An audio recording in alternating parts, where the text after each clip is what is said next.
आज एनसीसी दिवस है और ये 76वां एनसीसी दिवस है और आज छत्तीसगढ़ का सौभाग्य है यहाँ पर एनसीसी दिवस मनाने के लिए मध्य प्रदेश के भी कैडेट्स यहाँ पर आए हैं और अच्छा समारोह का यहाँ पर आयोजन किया गया है। और हमारे छत्तीसगढ़ में स्कूल और कॉलेज मिला के करीब 27,000 कैडेट्स हैं। तो मैं सभी कैडेट्स को एनसीसी दिवस की बहुत बहुत बधाई देता हूं, शुभकामनाएं देता हूं। और आज नवंबर महीने का अंतिम रविवार है और जैसा कि सबको मालूम है, हमारे देश के यशस्वी प्रधानमंत्री श्री नरेंद्र मोदी जी हर महीना अंतिम रविवार को मन की बात के माध्यम से देश की जनता से रूबरू होते हैं और अपने मन की बात में ऐसे लोगों को देश के सामने, समाज के सामने लाते हैं जो निस्वार्थ रूप से दूसरों के लिए काम करते हैं, समाज के लिए काम करते हैं, दूसरों के लिए जीते हैं और कई नई चीजों को बताते हैं। नया नया नवाचार जो लोग करते हैं उसको देश के सामने लाते हैं और जिसका लाभ देश को मिलता है। और आज यहाँ हमारा सौभाग्य है क्योंकि एनसीसी दिवस में हम शामिल हुए थे और मन की बात भी सुनना था।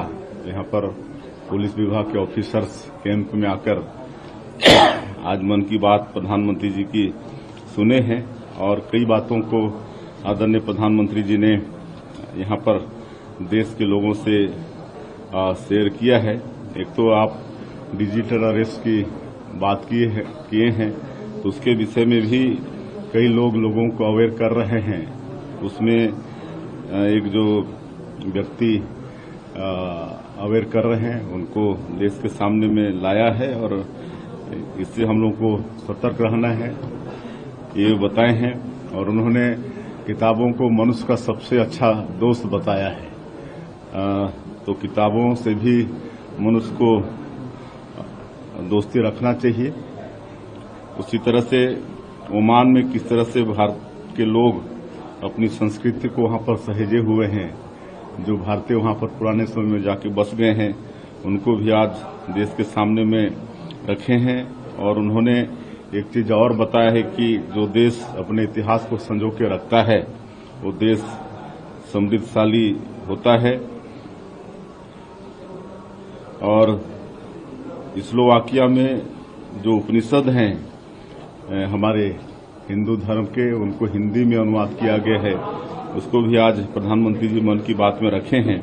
और जिस तरह से हमारे देश में प्रधानमंत्री जी के आह्वान पर एक पेड़ मां के नाम लगाया जा रहा है, सभी लोगों से उनका आह्वान है कि एक पेड़ मां के नाम से लगाएं।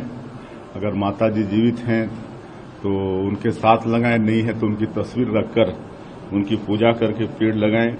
और इसका असर विदेशों में भी है, विदेश के लोग भी इसका अनुसरण कर रहे हैं, ये बड़े सौभाग्य की बात है। और एक आज गौरैया के संरक्षण पर भी उन्होंने विशेष जोर दिया है। गौरैया सबको मालूम है, छोटी चिड़िया है और सबके घरों में कितनी चहचहाट के साथ घर का वातावरण अच्छा ये चिड़िया करती है, तो उसका भी संरक्षण संवर्धन हो, उस पर भी उन्होंने प्रकाश डाला है। तो इस तरह से आज मन की बात में प्रधानमंत्री जी ने अनेक बातों का उल्लेख किया है जिसका हम सब लोगों को अनुसरण भी करना चाहिए और उसको